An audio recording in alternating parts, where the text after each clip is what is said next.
Hola a todos y bienvenidos a este nuevo vídeo. Queridos amigos, el documental se cae a pedazos.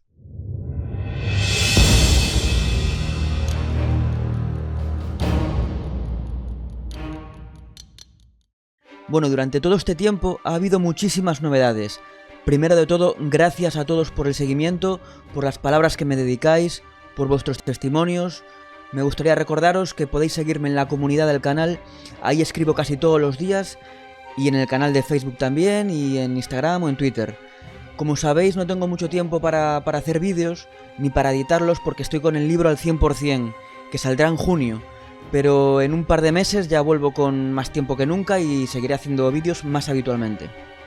Voy a hacer un breve resumen de lo que ha ido pasando durante estos días. Lo voy a dividir en partes, ¿vale? Serán como unas 20 partes o así. Primero de todo, el anillo de Safechak. Safechak dice que le gustaban las joyas y los anillos cuando era niño, algo que ya de por sí es un poco raro, ¿no? Y dice que Michael le regalaba joyas y anillos cuando era pequeño como si eso fuese una prueba de que Michael era pedófilo. No cuentan en la película que Michael le hacía regalos a todos sus amigos y familiares constantemente. A Chris Tucker le regaló un televisor, a Ryan White le regaló un coche, a Elizabeth Taylor cuadros y joyas, a todo el mundo. Si Safechak le dijo a Michael cuando era pequeño que le gustaban los anillos, seguramente Michael le hubiese regalado anillos. Es así de sencillo. Eso no demuestra absolutamente nada. Safechak dice en la demanda que firmó un documento como si estuvieran casados. Yo me pregunto, ¿dónde está ese documento? ¿Por qué no lo muestra? Que por cierto, esto de la boda y la luna de miel con Michael lo copió literalmente del libro de Víctor Gutiérrez, el de los 90, ya sabéis, el que se llama Michael Jackson fue mi amante. Safechak dice que todavía le cuesta mirar los anillos. Entonces, pregunto, ¿por qué los tiene todavía? Si tanto le cuesta mirarlos, ¿por qué no se ha deshecho de ellos antes? Los medios de comunicación emitieron unas imágenes de Michael con Safechak en una joyería y afirmaron que estaba comprando anillos. Anillos que Michael le dio para tener sexo con él. Este vídeo es muy antiguo, ya que todos los fans lo conocíamos desde hace años, no es nada nuevo. Michael iba disfrazado, pero su equipo personal andaba por allí, incluso los de seguridad de la tienda casi los echan porque pensaban que eran ladrones. Pero es que ni siquiera compró joyas ni anillos. Los medios de comunicación de por aquel entonces informaron de que lo que Jackson había comprado habían sido solamente figuras y gafas de sol. Segundo, Brad Sandberg, técnico de Michael Jackson que trabajó con él 20 años, confirma que estuvo en el estudio de grabación con Michael más de 300 veces, de las cuales solo unas pocas veces había niños por allí, y que Wade Robson solo estuvo en 2 ocasiones. Recordemos que Wade dice que fue abusado cientos de veces que estuvo con Michael. Los testigos cuentan que no, que apenas estuvo un puñado de veces con él y en muy contadas ocasiones. Seguimos, contradicciones de Wade. Estos son solo algunos puntos que cambian entre las demandas.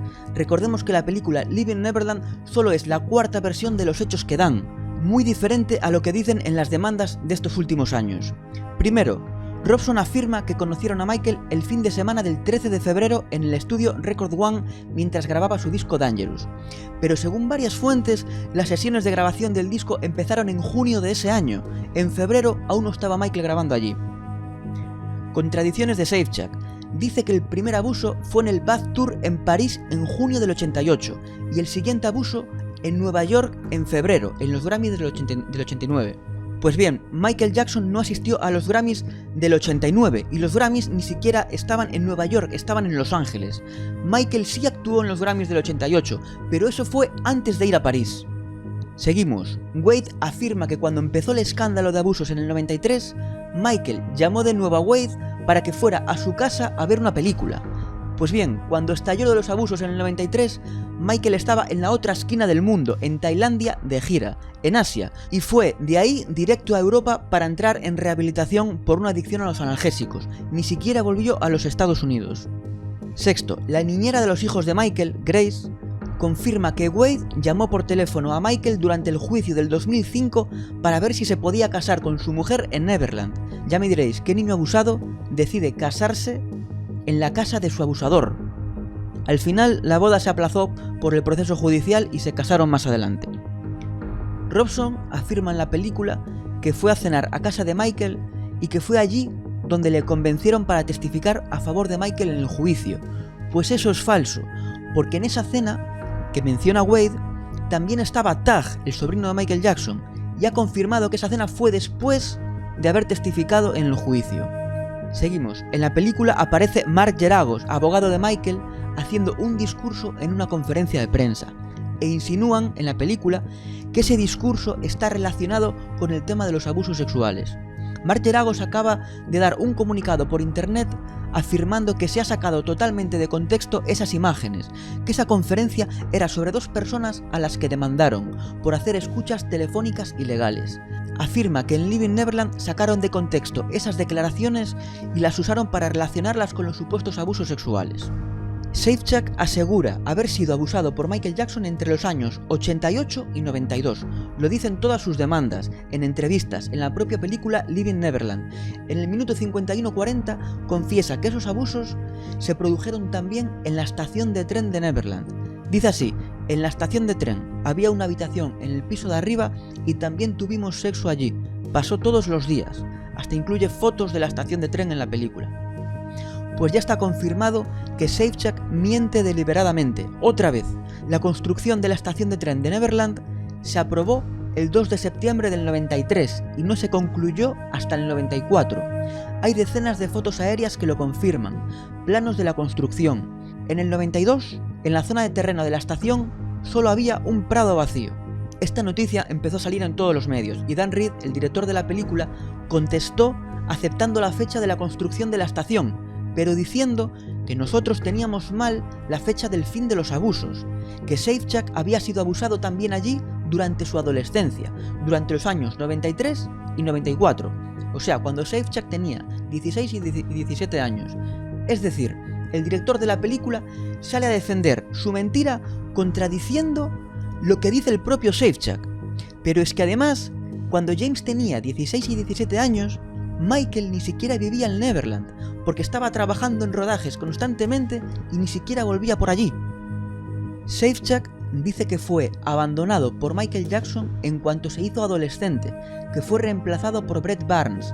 Brett, recordad, el que puso un aviso de demanda a HBO si no quitaban esas insinuaciones de la película. Pues eso es totalmente mentira. Safechuck estuvo en el rodaje de Jam en el 92, estuvo en el rodaje de Is It Scary en el 93, estuvo en el rodaje de History en el 94 y estuvo en el rodaje de Earth Song en el 95, cuando ya tenía hasta 18 años. Una periodista chilena, María Barraza, ha confirmado que Víctor Gutiérrez le confesó muy orgulloso que todo lo que había escrito en su libro había sido inventado.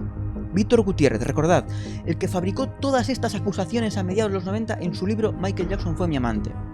Así es como se destruye a una persona, inventa el contenido de un libro que luego alguien lo usará como contenido para una película. Robson afirma en Leaving Neverland que su familia se fue de viaje al Gran Cañón en el año 90 y le dejaron solo en Neverland con Michael, momento en el que se produjeron los supuestos abusos sexuales.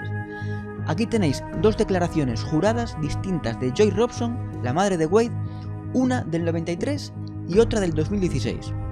En el 93, en la declaración del 93, habla de ese viaje al Gran Cañón y cuenta que Wade también fue con ellos y que no se quedó nunca solo con Michael hasta el 93, 3 años más tarde de lo que Wade afirma en la película.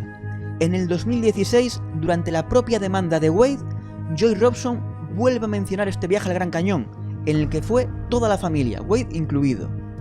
Otra noticia: Joy Robson, la madre de Wade, le dio like a estas fotos durante los meses posteriores a que Wade hiciese pública su demanda contra las empresas de Michael Jackson por abuso sexual. En el momento en el que descubrieron estos likes, los fans, empezó a borrarlos y a privatizar su cuenta. Una madre le daría me gusta a las fotos del abusador de su hijo, y más aún justo después de que, según ella, se enterase de estos abusos. Más contradicciones. Antes del estreno de Leaving Neverland, durante una entrevista en televisión, le preguntan a Wade y a Robson: ¿os conocisteis cuando erais niños? Ambos dudan, se miran a los ojos durante un instante y luego dicen.